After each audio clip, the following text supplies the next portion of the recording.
we'd have sat and discussed how we want to go about playing the middle overs, be it both batting and when we're bowling. Obviously, you don't expect me to tell you exactly what the plans are going to be, but we have sat and discussed how we want to play it and how we want to play this format, as a team. So the guys are wary of their roles and responsibilities, and again, it's a matter of their going out and executing their roles, for within the team. I think he brings a good balance, to our team. He's first of all, he's a test batsman. He has test 100, so that in itself, I think, is a great asset, for us, having a guy who bats in the middle order in test cricket, coming in one-day cricket and can play any role. And given that he can bowl as well, I think it gives us that opportunity to play either an extra bowler, extra rounder, or an extra batter as well. So he has been very valuable for us. We saw his talents, and we're trying to exploit what he can give for himself. As he previously stated, he'd like to be up there in terms of being number one or rounder in the world, and no better place than getting that opportunity to do it. So he has come in. It's all of a left field selection, but it's something that has worked for us, and he's going to be an integral part for us going forward. Again, it's about preparation, and it's about you being able to realize your goals, realize your potential, and you're watching other guys who have done it or who are consistently doing it. The way they go about doing their stuff, the way they train physically, mentally, the amount of time they invest in their cricket careers is what is going to make the difference. And these guys who are successful, they eat and they sleep cricket, and that's something we as cricketers who want to be destined to be great needs to try to emulate. So again, for the younger guys in our team, it's a matter of changing your training habits and being more focused on what you want to do and what you want to achieve, and putting more into your games. I'm not saying guys have not done it. Guys have done it. We as individuals see how guys work hard. Sometimes the results doesn't reflect, but sometimes you need to do the extra. And I think it's something that we have spoken about, and I said I'm really, really excited with this bunch of guys that we have, because these guys are really, really putting in the hard work, behind the scenes. At the end of the day, let's wait and see. The results will show, but have patience, and they're actually doing what is required to try to succeed, at the international level. In terms of what has held that back, I won't get into that. That is not necessary. That's in the past.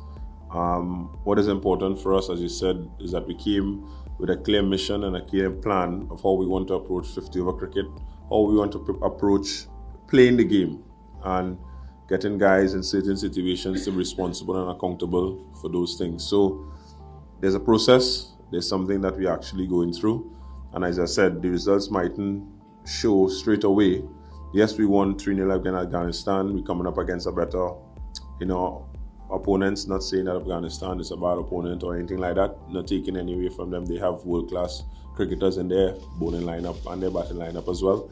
But it's a matter of us focusing on what we need to do going forward. Again, there are things internally that we are working on, and hopefully the runs and the results will take effect in time to come. Obviously, it's not going to happen overnight, and we are willing to work, and at the end of the day, where it takes us if it's the right thing or the wrong thing.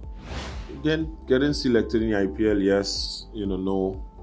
It doesn't, for me, is a matter of every time you get an opportunity to play cricket in whichever format or whatever it is, whichever franchise, you do your best and you perform, you prepare to do what is important at that point in time.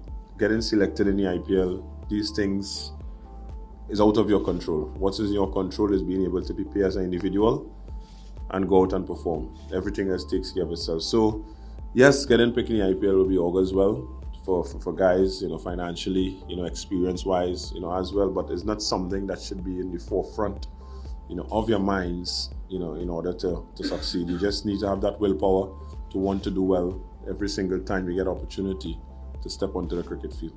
You learn a lot. You have the best players in the world playing the IPL, no doubt about it. You're sitting around amongst some of the greatest coaches and the greatest players who have actually played the game, as well. So in terms of learning, yes. In terms of trying to adapt and understanding situations, yes. But again, it can only happen once you're there, and you can only end up being there to get that sort of knowledge if your performance is outside of that. it's up on a certain level. Obviously, it's great news for us as players having a guy of Bravo's caliber coming back into the fore, and he has categorically stated that it's for T20 cricket.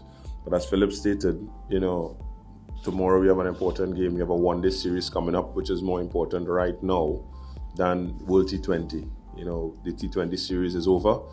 I am happy, as a captain, to know that you have a guy of that caliber available, for selection. Players in the dressing room are happy as well. I can give you that.